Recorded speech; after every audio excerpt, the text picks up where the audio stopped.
और ऐसा आपको कभी भी होता है तो आपको फटाफट से अपने डॉक्टर से संपर्क करना है और हॉस्पिटल।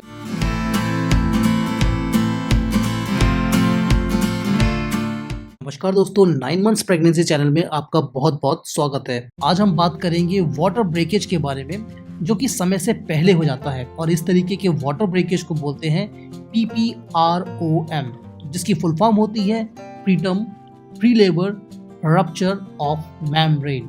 यानी कि ये वो स्थिति होती है जब आपका एमनियोटिक फ्लूइड एमनियोटिक सैक के टूटने के कारण उसमें से जो एमनियोटिक फ्लूइड होता है वो समय से पहले यानी कि 37 हफ्ते से पहले बाहर निकलना शुरू हो जाता है। तो इसे बोलते हैं अर्ली वाटर ब्रेकेज और ये एक चेतावनी वाली बात होती है। तो आज हम इस वीडियो में दोस्तों सब कुछ जानेंगे PPROM के बारे में। तो दोस्तों इस फोटो को आप देख रहे होंगे और आप जैसे देख सकते हैं कि 37 वीक्स से पहले की मैं बात कर रहा हूँ। अगर 8वें महीने का ये चित्र है जिसमें आप देख सकते हैं कि बच्चे की जो स्थिति है इस समय पे बच्चे ने अपना सर पेल्विस में फिक्स कर लिया है और आप देख सकते हैं जो ये ऑरेंज वाला जो बाहर की बाउंड्री है ये है एमनियोटिक सैक का मेम्ब्रेन या उसकी भारी त्वचा, और जो अंदर जो नीला रंग का जो आप देख रहे हैं ये है एमनियोटिक फ्लूइड।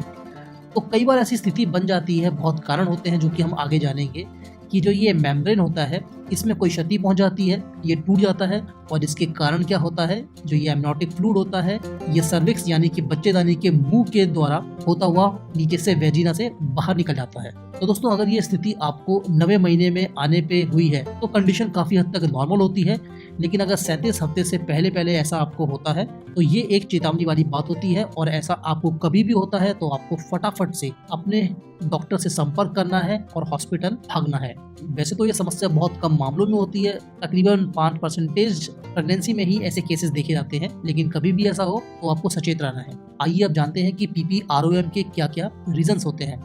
नंबर 1, अगर आपको कभी भी वेजिनल ब्लीडिंग हुई भी है, मतलब कि नीचे के रास्ते खून प्रेगनेंसी के दौरान आपको कभी भी निकला हो तो बहुत अधिक चांस बनते हैं PPROM के। दूसरा है, पहले भी अगर आपको कभी ऐसी स्थिति का सामना करना पड़ा हो तो दोबारा से चांस बनते हैं कि PPROM होने की संभावना आपको बहुत ज्यादा अधिक है। तीसरा कारण दोस्तों होता है सर्विक्स का साइज अगर कभी छोटा होता है तो ये भी एक कारण हो सकता है प्रीमेच्योर वाटर ब्रेकेज के। चौथा दोस्तों बहुत आम कारण है कि किसी भी वजह से अगर पेट में बहुत ज्यादा धक्का लग जाता है या किसी भी अलग प्रकार की दुर्घटना अगर हो जाती है तो उसमें भी काफी हद तक चांसेस होते हैं समय से पहले वाटर ब्रेकेज के। पांचवा कारण जो कि सबसे ज्यादा कॉमन कारण होता है कि अगर आपके पेट में एक से ज्यादा बच्चे पल रहे हैं तो भी इसकी संभावना बहुत ज्यादा होती है। छठा कारण होता है दोस्तों कि अगर आपका एमनियोटिक फ्लूइड का लेवल बहुत ज्यादा है, जिसे कि हम बोलते हैं पॉलीहाइड्रामनियोस, तो ऐसी स्थिति में भी एमनियोटिक सैक के ऊपर बहुत प्रेशर पड़ता है और जिसके कारण भी एमनियोटिक सैक कहीं से टूट सकता है। तो दोस्तों ये कुछ कारण हो सकते हैं जिसके कारण आपको ये समस्या आ सकती है।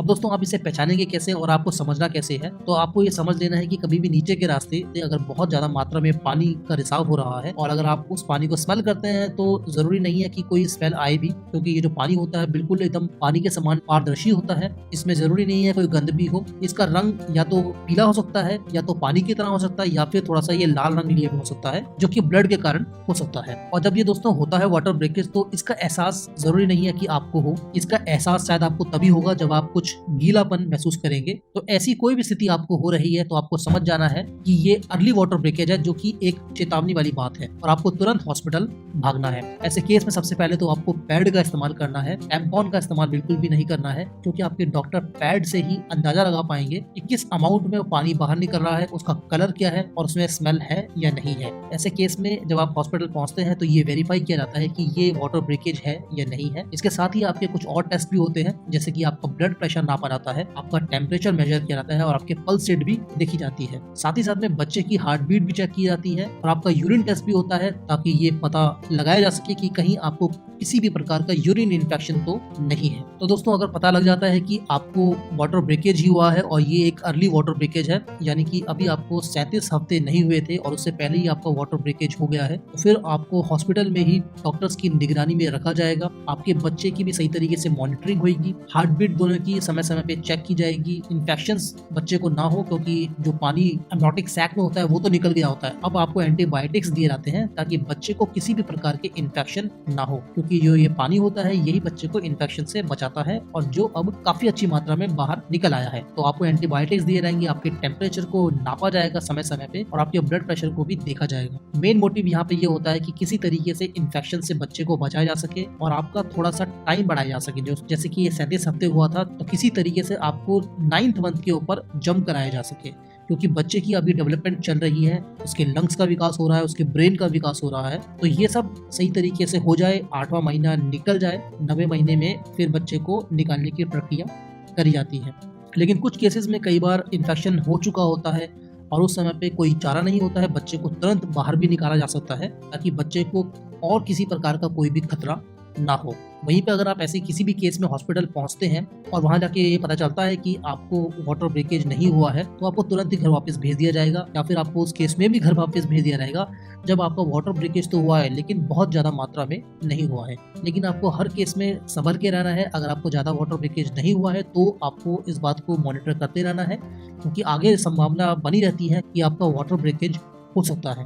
वाटर ब्रेकेज दोस्तों कभी भी होता है, किसी भी हफ्ते में होता है, चाहे 37 वीक्स में हो या उससे पहले हो या उससे बाद हो, आपको तुरंत अपने डॉक्टर से संपर्क करना चाहिए। दोस्तों ये थी पूरी की पूरी बात अर्ली वाटर ब्रेकेज की, जिसे हम बोलते हैं PPROM, preterm pre labour fracture of the membrane. तो आशा करता हूँ कि आपको ये जानकारी अच्छी लगी होगी। अगर आपको ये इन्फॉर्मेशन पसंद आई हो तो लाइक अवश्य करें। मिलते हैं अगली वीडियो में, तब तक के लिए नमस्कार।